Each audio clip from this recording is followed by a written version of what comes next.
Word is overall. এটি পিপলুতি রিস্টের একটি অনবদ্য কাজ। পিপলুতি রিস্ট একজন সুইস ভিডিও আর্টিস্ট। তিনি ভিডিও আর্ট, ভিডিও ইনস্টলেশন এবং প্রকৃতি নির্মাণের মাধ্যমে বিভিন্ন ধরনের কাজ করে থাকেন। তার কাজে আমরা পাই মানব অভিজ্ঞতা, ব্যক্তিগত অভিজ্ঞতা এবং দেহ ও মনের সাথে পরিবেশের সম্পর্ক নিয়ে নানা ধরনের কাজের আঙ্গিক।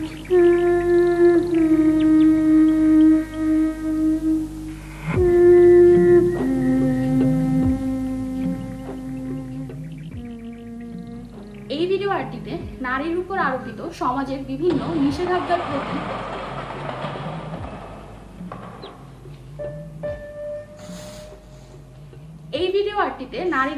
সামাজিক বিভিন্ন নিষেধাজ্ঞার প্রতি প্রতিবাদ জানানো হয়েছে।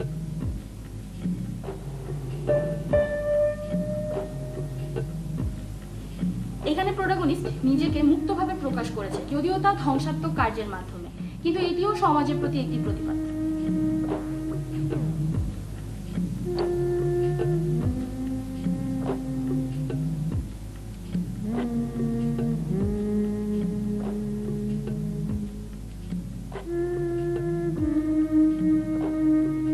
গাড়ির কাজ ভাঙার এই কাজটি আমাদের প্রত্যাশাকে ভেঙে দেয়। এটি একটি ধ্বংসাত্মক কাজ হলেও প্রোটাগনিস্টের সুন্দর শৃঙ্খল হাস্যোজ্জ্বল চেহারায় এটিকে একটি শিল্পকর্মের পর্যায়ে নিয়ে যায়।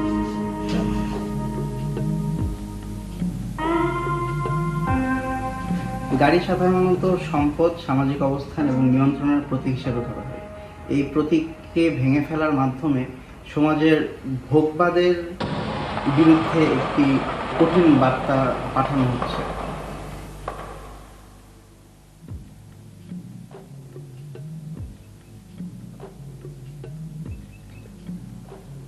আমরা জানি পুলিশ সাধারণত ক্ষমতা আরেক নাম।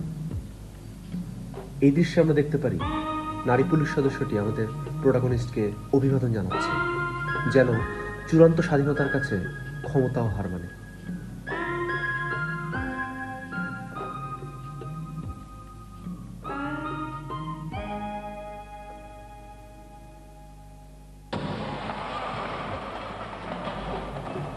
এই ভিডিও আর্টটিতে অসাধারণ রঙের ব্যবহার করা হয়েছে। আমরা দেখা পাচ্ছি এই নারী চরিত্রের মধ্যে জুতোতে এবং গাড়িতে এবং তার হাতে থাকা ফুলে আমরা নীল রং দেখতে পাই চরিত্রটির পোশাকে। নীল রং মানসিক প্রশান্তি এবং মুক্তির প্রতীক। চরিত্রটির অভ্যন্তরীণ শান্তি এবং আত্মবিশ্বাসকে প্রকাশ করে।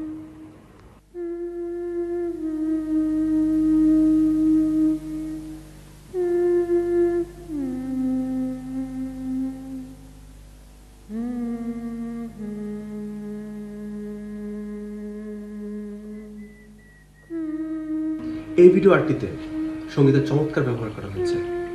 আমরা দৃশ্য দেখতে পারি কেন্দ্রীয় চরিত্র নারীটি বিভিন্ন ধ্বংসাত্মক কার্যক্রমের সাথে জড়িত, কিন্তু ব্যবহৃত সঙ্গীতটি খুবই মেলোডিক।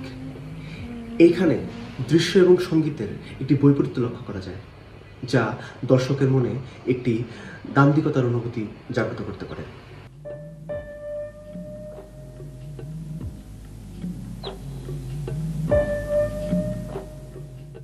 আমরা সাধারণত ধ্বংসাত্মক কার্যকলাপকে নেতিবাচক দৃষ্টিতে দেখে থাকি, কিন্তু এখানে ধ্বংসাত্মক কার্যকলাপকে একটি প্রাণোচ্ছল মনের চূড়ান্ত অভিপ্রকাশ হিসেবে দেখা হয়েছে, যা সমাজের প্রতিষ্ঠিত ধ্যান ধারণাকে এক প্রকার চ্যালেঞ্জ।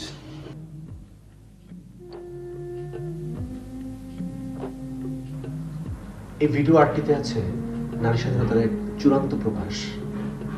হয়তো আমরা অনেকেই এই আর্ট ওয়ার্কটি দেখে আমাদের ব্যক্তিগত স্বর খুঁজে পাবো।